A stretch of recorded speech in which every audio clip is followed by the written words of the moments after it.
Very very good morning students. मैं प्रियंका आप लोगों का बहुत बहुत स्वागत करती हूँ आपके अपने यूट्यूब चैनल पे, दैट इज कंप्यूटर वाली मैम। और आज जो हम लोग टॉपिक करने वाले हैं that is generations of computer. तो आज का टॉपिक जनरेशन रहेगा, जनरेशंस ऑफ कंप्यूटर। काफी आसान टॉपिक है और ये टॉपिक इम्पोर्टेंट भी रहेगा एग्जाम्स के लिए। अगर मैं बात करूं कि कौन कौन से एग्जाम में ये टॉपिक आ रहा है, तो वो ऑल कॉम्पिटिटिव एग्जाम है, सिर्फ एचएसएससी नहीं, एवरी कॉम्पिटिटिव एग्जाम, चाहे वो पंजाब है, चाहे एनटीपीसी है, चाहे बैंकिंग है, चाहे एसएससी है, each and every students can attempt this topic. Okay, cover up सभी लोग कर सकते हैं इस टॉपिक को। तो जनरेशन ऑफ कंप्यूटर में अगर मैं बात करूं तो कंप्यूटर की कितनी जनरेशंस हैं, तो कंप्यूटर की टोटल 5 जनरेशन है। फर्स्ट, सेकंड, थर्ड, फोर्थ और फिफ्थ। ठीक है। तो जनरेशन शुरू करने से पहले मैं आपको छोटी सी एक कहानी इस टॉपिक से रिलेटेड सुनाना चाहूंगी। ठीक है, जो टॉपिक से रिलेटेड है लेकिन एग्जाम से लेना देना उसका नहीं है, लेकिन हमको सुननी भी बहुत जरूरी है, राइट। तो अगर मैं आपको बात करूं कि जब हमारे पास नए नए कंप्यूटर्स आए थे तो वो कैसे दिखते थे, तो भाई बहुत बड़े बड़े दिखते थे, एक रूम जितने बड़े साइज के कंप्यूटर होते थे। देखो मैं आप लोगों को इसकी फोटो भी दिखा देती हूँ, आपको समझ में आ जाएगा कि जो मैं बात कर रही हूँ वो किस तरीके से बात कर रही हूँ, कि कंप्यूटर्स कितने ज्यादा बड़े होते थे पहली जनरेशन के। जब हम बात कर रहे हैं ना, एक रूम एक रूम की अगर हम बात करें, तो रूम में भी इतने बड़े साइज के कंप्यूटर थे कि पूरा रूम भर जाता था यहाँ पर, और उसके अलावा हम कुछ और रख नहीं सकते थे। इतने बड़े साइज के तो आपके कंप्यूटर होते थे। ठीक है, देखिए अभी आपको फोटो दिखेगी फर्स्ट जनरेशन कंप्यूटर की। तो ये देखिए, इतने बड़े बड़े कंप्यूटर, ये जो आपको दिख रहा है this is only one computer. This is only one computer जो हम इस्तेमाल कर रहे हैं पहली जनरेशन में। तो ये कंप्यूटर जो आपको दिख रहा है this is only one computer. तो इस तरीके के कंप्यूटर्स का हम लोग इस्तेमाल करते थे पहली जनरेशन में। तो इतने बड़े साइज के अगर कंप्यूटर्स हैं तो सबसे पहले तो हम लोगों को एक रूम चाहिए बहुत बड़ा, जिसमें हम वो कंप्यूटर्स प्लेस कर सकें। तो स्पेस तो बहुत ज्यादा खा रहा है ये, पहली बात। और जब इतना बड़ा साइज का कंप्यूटर है तो वो इलेक्ट्रिसिटी भी तो बहुत ज्यादा यूज करता होगा, राइट। तो इलेक्ट्रिसिटी कंजप्शन भी बहुत ज्यादा थी, एक्सट्रीमली ज्यादा। ठीक है, ऊपर से जो आपके कंप्यूटर्स हैं वो बहुत ज्यादा हीट प्रोड्यूस करते हैं ना। सीपीयू है, सीपीयू के अंदर भी तो लगा होता है एक फैन, और वो फैन किस लिए लगा होता है, ताकि वो हीट एब्जॉर्ब कर पाए, इसलिए लगाते हैं हम फैन। ठीक है, तो जब इतने बड़े साइज का कंप्यूटर है तो वो भी हीट प्रोडक्शन बहुत ज्यादा कर रहा होगा। तो हीट प्रोडक्शन ज्यादा है तो तुम एसी लगाओगे। अब एक कंप्यूटर जो पूरा एक रूम घेर रहा है, तो वो एक एसी से तो काम चला नहीं पाता होगा, शायद आपको 5 या 6 एसी लगाने पड़ते होंगे। तो एक कंप्यूटर के लिए अगर तुम 5 और 6 एसी लगा रहे हो तो इलेक्ट्रिसिटी का बिल सोच लो कहाँ जाने वाला है। तो इलेक्ट्रिसिटी का बिल बहुत ज्यादा हो गया। प्लस अगर मैं एक बात कहूं कि हार्ड डिस्क एक छोटा सा डिवाइस है, स्टोरेज डिवाइस है। आज की डेट में उसका साइज इतना हाथ जितना है, लेकिन पुराने टाइम पर जब इतने बड़े साइज का हम कंप्यूटर यूज कर रहे हैं तो आप सोच के देखो कि कितने बड़े साइज का हार्ड डिस्क होगा। उस टाइम पे हार्ड डिस्क को कंटेनर्स से लेकर जाया जाता था। जैसे जो समुद्री जहाज होते हैं जहां पर बड़े बड़े कंटेनर्स होते हैं, उनको हम क्रेन से उठाकर एक जगह से दूसरी जगह लेकर जाते हैं ना, इतने बड़े साइज की तो आपकी हार्ड डिस्क होती थी, जिसको वो ट्रॉलीज पर घसीट के लेके जाते थे, जो आज एक हाथ जितनी हो गई है। तो अब आप कंप्यूटर का साइज इमेजिन बहुत आसानी से कर सकते होंगे, राइट। उस टाइम पर जो हम कंप्यूटर में काम करते थे तो वो हम मशीन लैंग्वेज में करते थे, और मशीन लैंग्वेज यानी 0 1 है। अगर हम 0 1 भाषा में काम कर रहे हैं तो वहां पे एरर आने के बहुत ज्यादा चांसेस है, क्योंकि 1 0 1 1 लगाना भूल भाल गए तो एरर आ जाएगा। जैसे अभी मैं RWA पर डिजिटल इलेक्ट्रॉनिक्स पढ़ा रही हूँ, तो कम्प्लीटली 0 1 पे ही चलते हैं। तो 0 1 करते करते एक आधा 0 या 1 इधर उधर हो जाता है और मेरे से मिस्टेक हो जाती है। सेम वही कहानी है यहाँ पर। ठीक है, तो 0 1 में अगर तुम लोग कोई प्रोग्राम बना रहे हो, अब इतने बड़े साइज का कंप्यूटर है, घर के काम के लिए तो यूज कर नहीं रहे होगे, रिसर्च वर्क के लिए यूज करते थे हम लोग। और 0 1 में प्रोग्रामिंग कर रहे हैं, मशीन लैंग्वेज में प्रोग्रामिंग कर रहे हैं जो कंप्यूटर को समझ में आती है, उसी में इनपुट देते थे। उस टाइम पर हमको सीख कर आना पड़ता था वो भाषा जो कंप्यूटर को समझ में आती है, उसमें काम करने के लिए। तो बहुत मेहनत लगती थी कंप्यूटर में काम करने के लिए। ठीक है, तो 0 1 में काम करेंगे तो एरर आएगा। घर का काम तो है नहीं जी, आज नहीं हो रहा तो चलो छोड़ो भाई, नहीं हो रहा तो कोई बात नहीं, कल कर लेंगे। तो रिसर्च का काम है तो इम्पोर्टेंट काम है, तो हमको बाहर से बंदा बुलाना पड़ता था जो वो एरर करेक्ट करेगा।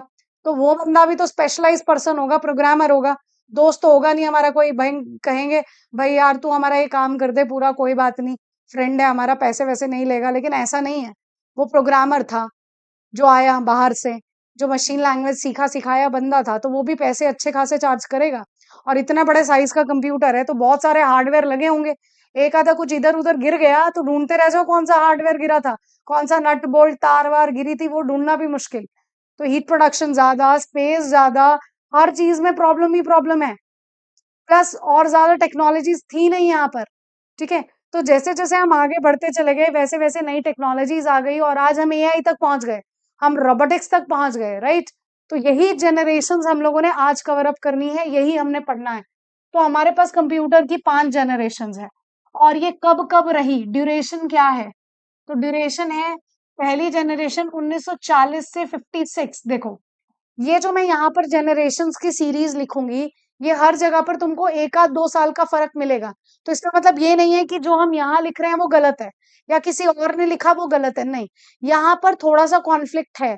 कोई कहता है 1940 है, कोई कहता है 1940 है, कोई कहता है यहाँ 55 है, कोई कहता है 56 है। 1 आध 2 साल का फर्क, ज्यादा फर्क नहीं। कहीं यहाँ पे 1940 है, कोई 50 लिख रहा है, वो फर्क नहीं। 1940 या 42 इतना ही हो सकता है, इससे ज्यादा नहीं होगा, राइट। तो यहाँ पे 1956 से 65, यहाँ 1965 से 75, 1975 से 89, और आज जो चल रही है 89 से ऑनवर्ड्स, दैट इज आपकी 5वीं जनरेशन चल रही है। तो कंप्यूटर की 5 ही जनरेशन है। उसके बाद आता है बात, इसमें इंटरनल कंपोनेंट्स क्या यूज हुए। यही बात तो इंपॉर्टेंट है और यही क्वेश्चन बनाता है कि पहली जनरेशन में कौन सा इंटरनल कंपोनेंट्स यूज हुआ। और जैसे पहली जनरेशन में वैक्यूम ट्यूब था, सेकंड जनरेशन में ट्रांजिस्टर था, तो आपसे क्वेश्चन पूछ लिया गया कि कौन सी जनरेशन में वैक्यूम ट्यूब्स को रिप्लेस कर लिया था ट्रांजिस्टर ने, दैट इज सेकंड जनरेशन। ऐसा क्वेश्चन आता है। या इंटरनल कंपोनेंट्स को जनरेशंस के अकॉर्डिंग असेंडिंग या डिसेंडिंग ऑर्डर में अरेंज करने का क्वेश्चन आता है। तो ये वाला पोर्शन तो इंपॉर्टेंट मार्क करके चलिए, ठीक है। तो पहली जनरेशन में वैक्यूम ट्यूब्स का इस्तेमाल हुआ, दूसरी जनरेशन में हमने ट्रांजिस्टर्स का यूज किया, तीसरी जनरेशन में हमने आईसी का यूज किया, चौथी जनरेशन में वीएलएसआई और माइक्रो प्रोसेसर का इस्तेमाल किया, और 5वीं जनरेशन में हमने यूएलएसआई का इस्तेमाल किया। अब इनकी फुल फॉर्म भी पढ़ लेते हैं और इनसे क्वेश्चन क्या बनता है वो भी पढ़ते हैं। जैसे आईसी, आईसी का मतलब होता है integrated circuit. IC stands for integrated circuits, ठीक है। आईसी मतलब इंटीग्रेटेड सर्किट। और आईसी किससे बने होते हैं? तो सिलिकॉन चिप्स से बने होते हैं, made up of silicon chips, या सिलिका आप कह सकते हो। सिलिकॉन चिप भी कह लो या सिलिका कह लो, एक ही बात है। उसके बाद वीएलएसआई का फुल फॉर्म क्या है? तो वीएलएसआई मतलब very large scale integration, okay. उसके बाद बात आती है यूएलएसआई का क्या फुल फॉर्म है। तो यूएलएसआई मतलब अल्ट्रा लार्ज स्केल इंटीग्रेशन, ये हो गई इसकी फुल फॉर्म, ठीक है। ये तो हो गई फुल फॉर्म्स, और ये आपको याद करने बहुत जरूरी है, कौन सी जनरेशन में कौन सा इंटरनल कंपोनेंट यूज हुआ, ठीक है। चलिए आगे चलें। इसके बाद बात आती है कि कौन सी जनरेशन में कंप्यूटर कौन सा यूज हुआ, नेम ऑफ कंप्यूटर कौन से हैं। पहली जनरेशन में कौन से नाम का कंप्यूटर यूज हुआ?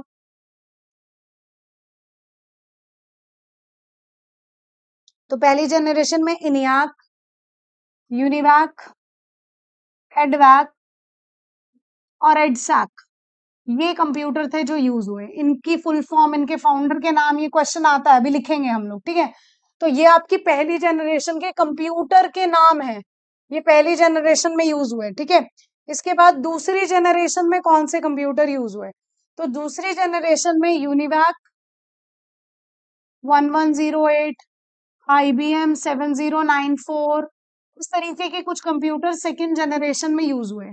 तीसरी जनरेशन में एप्पल टू, नहीं एप्पल टू नहीं आया था, वो फोर्थ जनरेशन में आया था।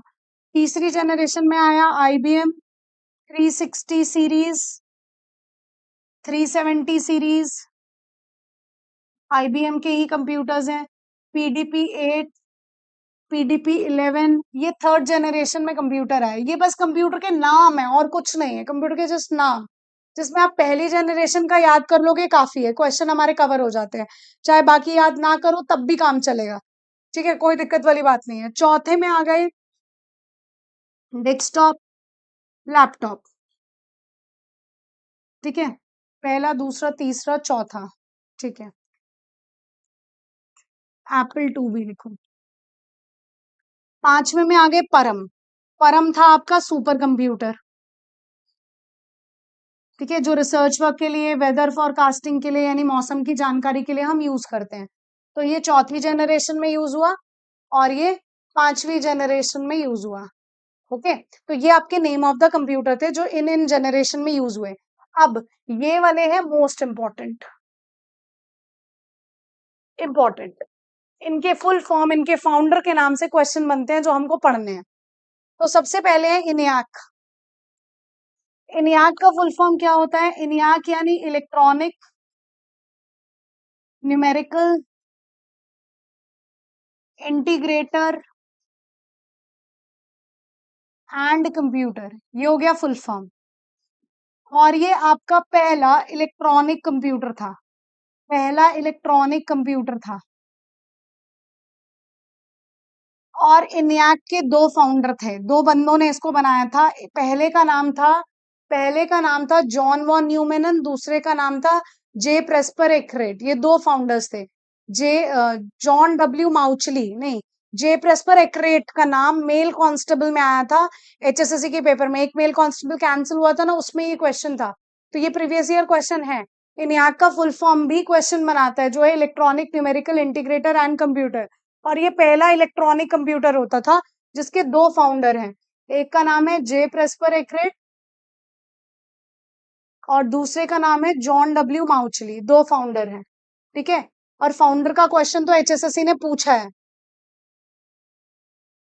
और इस बार भी एडसैक का पूछा गया था क्वेश्चन, एचएसएससी सीईटी इस बार वाले में भी। तो इंपॉर्टेंट रहेंगी ये बात। दूसरा है यूनिवैक। यूनिवैक का फुल फॉर्म है universal automatic computer. Universal automatic computer. और ये आपका पहला कंप्यूटर था जो बिजनेस के लिए यूज हो रहा था। फर्स्ट कमर्शियल पर्पस कंप्यूटर, पहला कंप्यूटर जो बिजनेस के लिए यूज हो रहा था। ठीक है, वो था यूनिवैक। और इसके फाउंडर सेम है, यही फाउंडर है इसके भी। ठीक है, इसके फाउंडर भी यही हैं, जे प्रेस्पर एकरेट और जॉन डब्ल्यू माउचली यूनिवैक के भी फाउंडर हैं। ठीक है, इसके बाद आता है एडवैक और एडसैक।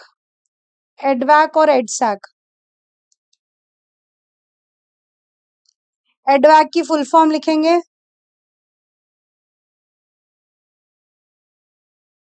चलिए, एडवैक का फुल फॉर्म लिखते हैं। एडवैक है इलेक्ट्रॉनिक डिस्क्रीट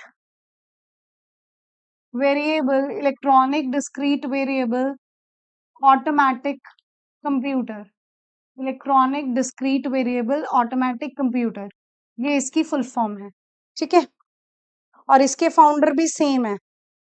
इसके फाउंडर भी सेम है, फाउंडर जे प्रेस्पर एकरेट और जॉन डब्ल्यू माउचली। और जॉन वॉन न्यूमेन भी इसमें ऐड होता है, तो इसमें एक और बंदा ऐड हो जाएगा, John von Neumann. John von Neumann ने कंप्यूटर का आर्किटेक्चर भी दिया था, ये भी मैंने आपको बताया था। तो जॉन वॉन न्यूमेन एक क्वेश्चन बनाने वाला पॉइंट है। ठीक है, चलिए आगे बात करते हैं एडसैक। एडसैक का क्वेश्चन तो इस बार सीईटी में भी था। ठीक है, एडसैक। एडसैक कैम्ब्रिज यूनिवर्सिटी में बना था। यही क्वेश्चन था कि कौन सा कंप्यूटर था जो कैम्ब्रिज यूनिवर्सिटी में बनाया गया था, वो एडसैक था।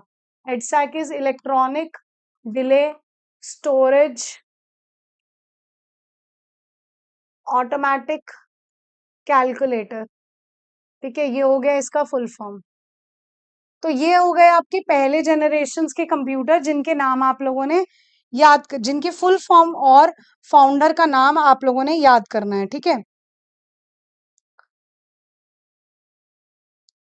और एडसैक तो मैंने अभी बता दिया आप लोगों को। ठीक है, इसमें लिख भी लीजिए, चलिए लिख लीजिए।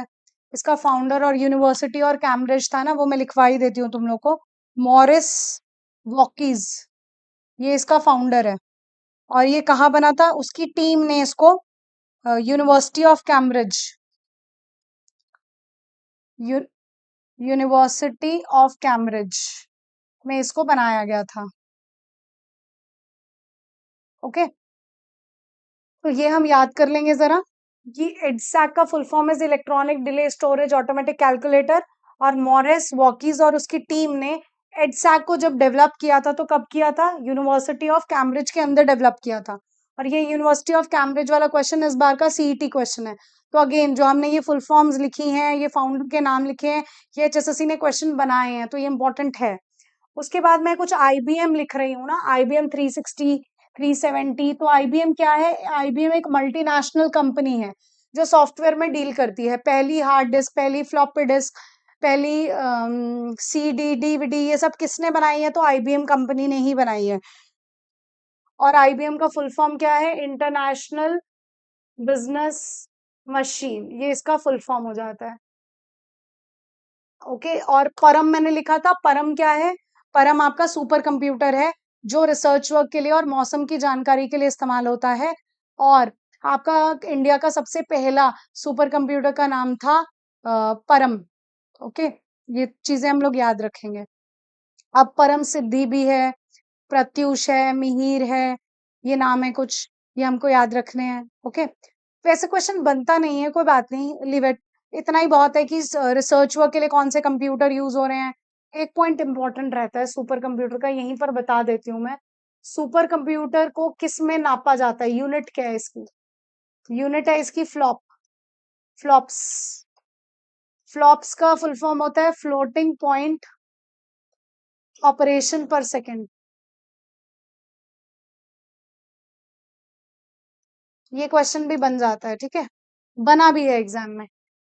चलिए आगे बात करते हैं जनरेशन में। तो जनरेशन में मैंने आपको बता दिया क्या क्या पॉइंट, कि 5 जनरेशन है कंप्यूटर की। ये उनका कब कौन सी जनरेशन आई थी? इंटरनल कंपोनेंट, कौन सी जनरेशन में कौन सा कंपोनेंट यूज हुआ। क्वेश्चन ऐसे ही बनते हैं कि भाई 5वीं जनरेशन में कौन सा इंटरनल कंपोनेंट था, या माइक्रो प्रोसेसर कौन सी जनरेशन में यूज हुआ, ऐसे क्वेश्चन यहाँ से बनेंगे। ओके, चलिए आगे बात करें। उसके बाद इनकी फुल फॉर्म और नेम ऑफ कंप्यूटर कौन सी जनरेशन में कौन सा इस्तेमाल हुआ, इस पर हमने बात की। अब बात करते हैं हम लोग प्रोग्रामिंग लैंग्वेज और की टेक्नोलॉजीज, कौन सी जनरेशन में कौन सी यूज हुई। प्रोग्रामिंग लैंग्वेज एंड की टेक्नोलॉजी कौन सी जनरेशन में कौन सी इस्तेमाल की गई, इस पर बात करते हैं, ठीक है। तो हमें ये बात पता है कि पहली जनरेशन में जो कंप्यूटर आया उसका नाम था मशीन, सॉरी, पहली जनरेशन में जो भाषा हम लोग इस्तेमाल कर रहे थे उसका नाम था मशीन लैंग्वेज। तो पहली जनरेशन में कौन सी लैंग्वेज यूज हुई? मशीन लैंग्वेज यूज हुई, ठीक है। यानी 0 1 में हम लोग काम करते थे और हम यूज करते थे पंच कार्ड। अब ये पंच कार्ड क्या है? पंच कार्ड जो है वो पहला पहला सेकेंडरी स्टोरेज डिवाइस है। पहला सेकेंडरी स्टोरेज डिवाइस, जैसे हमारे पास storage device pen drive, hard disk, floppy disk, CD DVD है ना, तो ऐसा जो सबसे पहले स्टोरेज डिवाइस आया था उसका नाम था पंच कार्ड। यहाँ पर ऐसा होता था, जैसे तुम लोगों ने वो देखा होगा, जो लोग डिसेबल्ड होते हैं, ब्लाइंड होते हैं, तो वो लोग, उनका एक बुक होता है जिसमें कुछ ऐसे डॉट डॉट डॉट सी बनी होती है, उसको ऐसे करके पढ़ते हैं, राइट। तो ऐसा ही पंच कार्ड था। पंच कार्ड ऐसे होता था, जैसे ये एक पंच कार्ड है, तो इस पे ऐसे डॉट्स लगी हुई हैं, ऐसे होता था पंच कार्ड। तो एक पंच कार्ड यानी एक प्रोग्राम, तो ऐसा था यहाँ पर पहली जनरेशन में, ऐसे काम होता था। जैसे मान के चलो कि आपके पास ना आप ऐसे मानो 2 स्टेट या 3 स्टेट में एक ही कंप्यूटर था। बहुत पुराने टाइम की बात करें जब कंप्यूटर आए थे, तो हमने माना कि 2 स्टेट में, पंजाब और हरियाणा में एक ही कंप्यूटर है। लेकिन पंजाब और हरियाणा में कुछ लोग तो ऐसे होंगे ना, शायद 20 या 30 या 100 लोग तो होंगे जो प्रोग्रामिंग करते होंगे कंप्यूटर में, कुछ तो होंगे ना 2 स्टेट के अंदर। तो उन सब लोगों ने प्रोग्राम बनाया। अब उन्होंने जो प्रोग्राम बनाया, उनके पास अपने अपने पंच कार्ड थे जिन पर प्रोग्राम बनाया। अब वो जहां पर वो कंप्यूटर था उन सबके पास जाते हैं।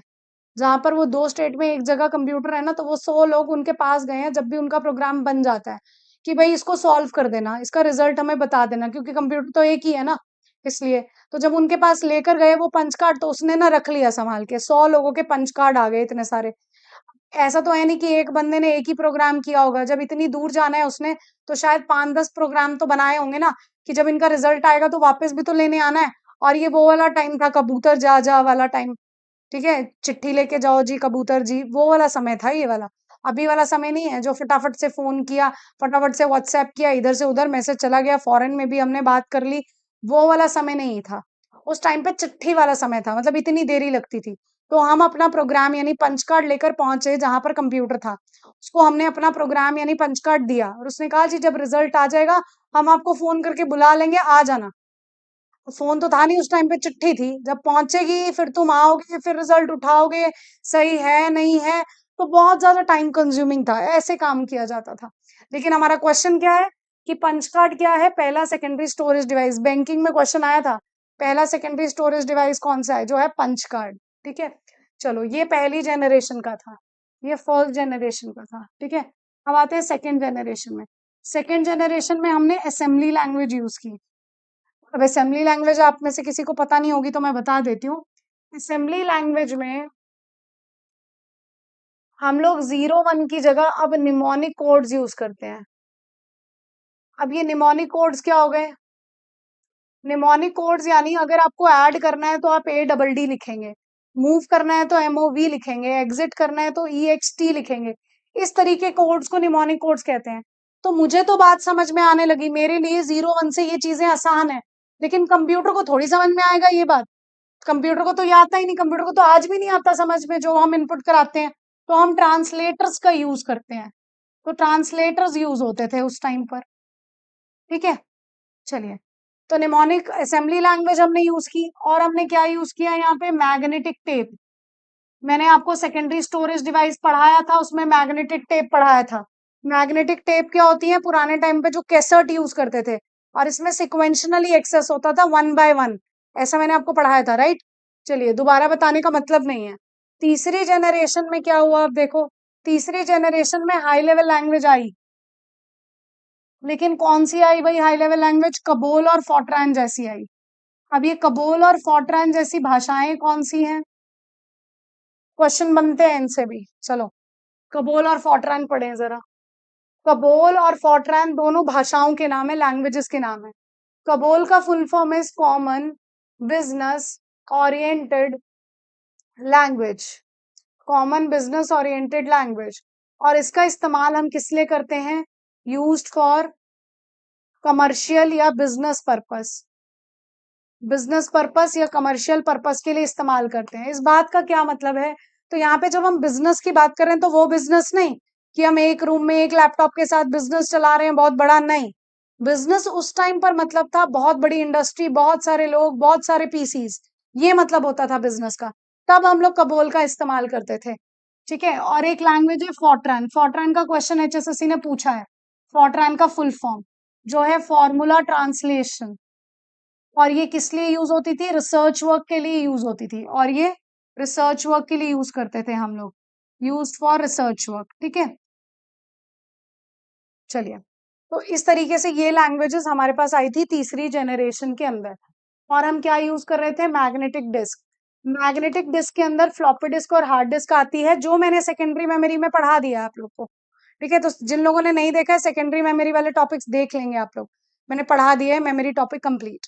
तो फ्लॉपी डिस्क और हार्ड डिस्क आता है, फ्लॉपी डिस्क तो खत्म ही हो गया बिल्कुल, और हार्ड डिस्क में भी मेमोरी बढ़ गई है। 1 TB तो बहुत नॉर्मल हो गया है। पहले वाले कॉन्फ़िगरेशन के लैपटॉप्स में 256 512 GB बहुत होता था, लेकिन अब 1 TB भी खत्म हो जाता है हमारा, फिर हम क्लाउड्स पे सेव करने लग जाते हैं। तो पुराने टाइम पर भी हार्ड डिस्क था, आज भी है, लेकिन फर्क स्टोरेज में है। फ्लॉपी डिस्क भी आता था, फ्लॉपी डिस्क तो खत्म ही हो गया आज, राइट।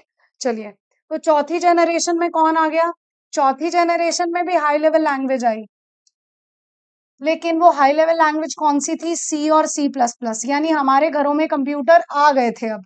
अच्छा, तुम लोगों ने वो मूवी देखी होगी ना, जादू वाली, क्रिश मूवी, ऋतिक रोशन वाली, जादू, एलियन वाली।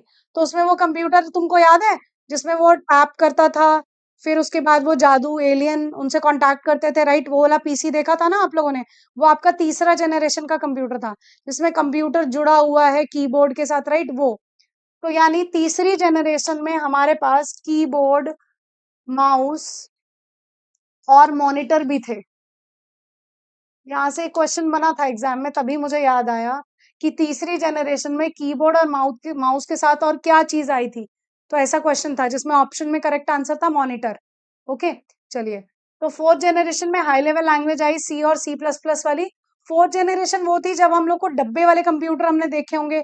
डब्बे वाले कंप्यूटर यानी आपके कौन से कंप्यूटर थे वो, सीआरटी वाले, व्हाइट ग्रे और ब्लैक कलर के देखे होंगे ना आपने।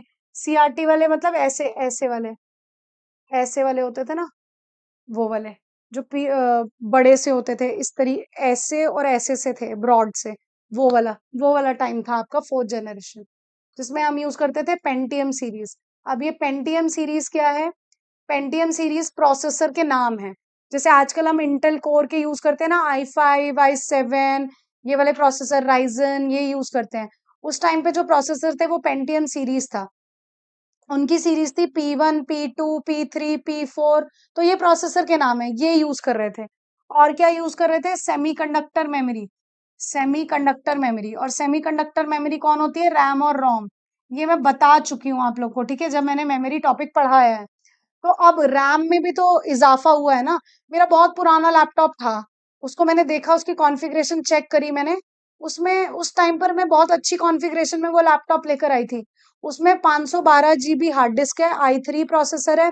बहुत पुराना लैपटॉप है वो मेरा। और उसके अंदर है 2 जीबी रैम। उस टाइम पर 2 जीबी रैम बहुत होती थी। आज तुम 2 जीबी रैम में चलाओ जरा पीसी, मर मर के चलेगा 2 जीबी रैम में। चलेगा ही नहीं, वो बिल्कुल उठेगा ही नहीं 2 जीबी में तो। बस कुछ क्लिक कर दो वो गोला से घुमाता रह जाएगा। तो 2 जीबी से कुछ नहीं मिलता आजकल हम लोगों को, ये हिसाब है।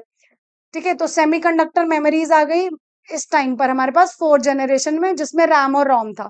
तो रैम एंड रोम तो आ गई, लेकिन आज भी है, लेकिन फर्क किसमें है? स्टोरेज में फर्क है। ठीक है, चलिए। फिफ्थ जनरेशन में हमारे पास क्या आ गया जी? एआई आ गया। आरोही क्लर्क में क्वेश्चन आया था, एआई कौन सी जनरेशन में यूज हुआ जी? पांचवी में आज यूज कर रहे हैं। अपने हाथों में लेके घूमते हैं हम लोग एआई फोनों में। ठीक है, और रोबोटिक्स, रोबोटिक्स भी आ गया। रोबोटिक्स में आप लोगों ने सुना होगा, केरला ने सबसे पहले robot as a teacher introduce किया, जयपुर में भी इंट्रोड्यूस हुआ। ठीक है, तो रोबोट से हम लोग वेटर वाला काम भी करा रहे हैं। ये तो देखा होगा कहीं गुरुग्राम के रेस्टोरेंट्स है, उसमें वेटर आपको सर्व करते हैं खाना। सॉरी, वेटर बोल रही हूँ, रोबोट्स एज अ वेटर सर्व करते हैं आपको खाना, राइट। तो रोबोटिक्स आ गया। उसके बाद एसक्यूएल।